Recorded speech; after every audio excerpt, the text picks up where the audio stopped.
আমের নামের এক ব্যক্তি অনেক দিন ধরেই হজের যাওয়ার জন্য প্রস্তুতি নিচ্ছিলেন। দীর্ঘদিনের স্বপ্ন, অগণিত প্রার্থনা আর অশ্রু জলের পর অবশেষে সেই দিনটি এলো। হজ যাত্রার দিন। পরিবার, আত্মীয় স্বজন, পাড়া প্রতিবেশী সবাই তাকে বিদায় জানালো।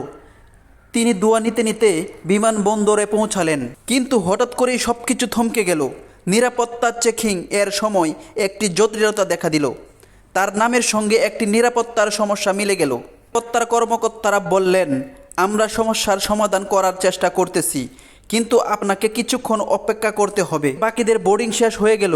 বিমানের দরজা, সবার চোখে আনন্দ আর উত্তেজনা। আর আমের দাঁড়িয়ে আছে বিমানের বাহিরে, অশ্রু সজ্জল চোখে আকাশের দিকে তাকিয়ে। দরজার ওপার থেকে পাইলট জানালেন, আমি এখন আর দরজা খুলতে পারছি না।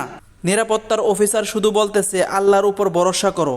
আমি তোমাকে হজের শপথ দিতে পারছি না, কিন্তু বিশ্বাস করো, যা কিছু হয় তা আল্লাহর ইচ্ছাতেই হয়।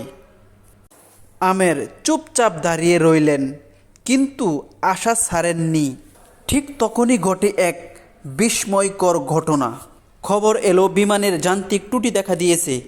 বিমানটি আবার ফিরে আসছে। পাইলট ফিরে এসে রক্ষণাবেক্ষণের কাজ করলেন, কিন্তু এখনও দরজা খোলা হলো না। আবার বলা হলো, আপনার নাম এখনও নিশ্চিত নয়। দ্বিতীয়বার আবার যাত্রা শুরু হলো, কিন্তু কিছু দূর যেতেই আবার সমস্যা। বিমান আবার ফিরে এলো।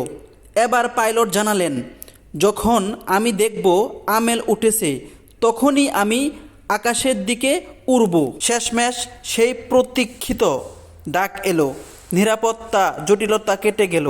আমের বিমানে উঠলেন, বিমান উড়ল। একটি ভিডিওতে সৌদি বিমানবন্দর থেকে হাস্যোজ্জ্বল আমের বললেন, আল্লাহ যার ডাকে সাড়া দেন তাকে কেউ থামাতে পারবে না।